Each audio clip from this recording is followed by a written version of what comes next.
Today we are going on a sightseeing tour of Phuket.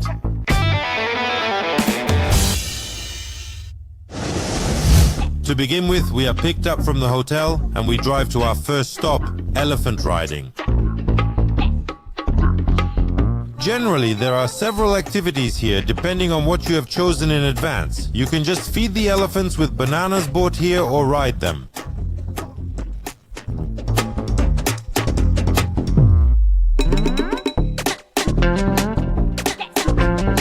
The next stop is at the big cashew nut store.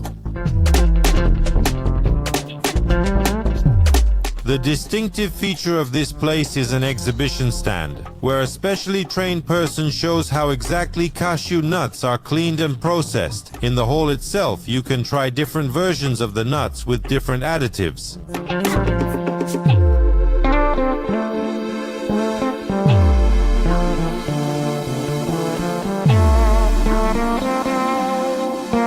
And another interesting stop is the bee farm. Here we will be told and shown how Thai honey is obtained, its useful properties, how to distinguish a fake, and much more.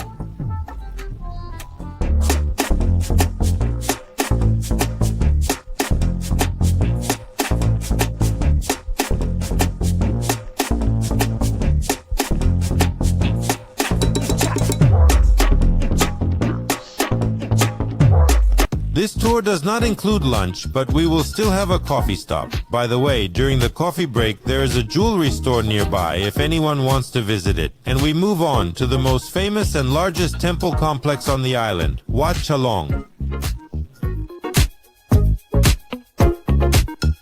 Here we have only about 30 minutes for sightseeing. First of all, we recommend to go to the high building, the stupa of Phra Mahathat. There are several floors, each of them has its own small altar and many statues of Buddha.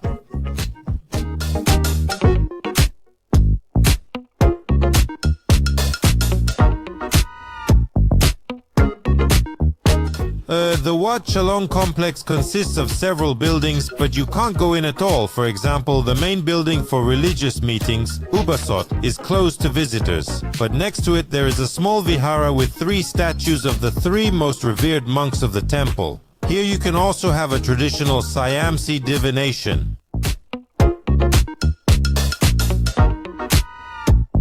Next we go to a real tiger park. The territory of the park is small, only about 10 enclosures which contain a couple of dozen tigers of different ages. To begin with, we choose which one we will go to photograph, adult, medium or small. The small ones are not always here, as you realize. To begin with, we leave our things in the luggage room and go through a small briefing.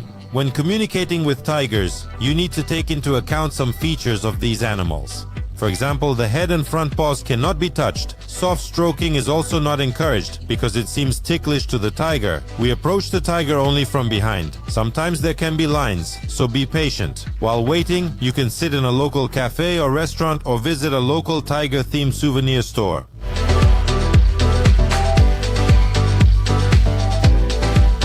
And now we go to meet the big cats. These tigers cannot live in the wild and are doomed to be dependent on humans for their entire lives. Because these tigers were born in captivity, they are given a special diet and tend to be less aggressive than tigers in the wild.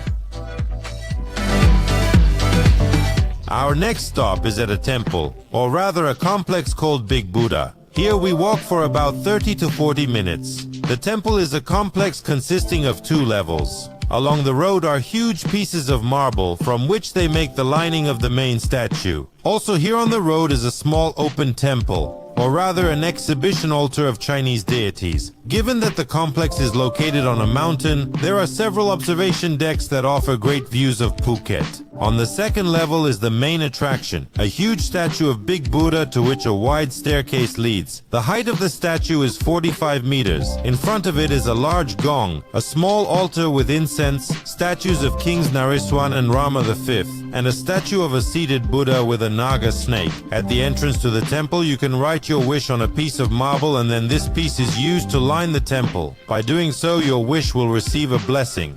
Inside the statue itself, construction work is still going on, but it is already clear that there will be a temple there. There is also a temporary temple with an altar part. This is where the monk sometimes sits, where you can tie a string on your hand with blessings.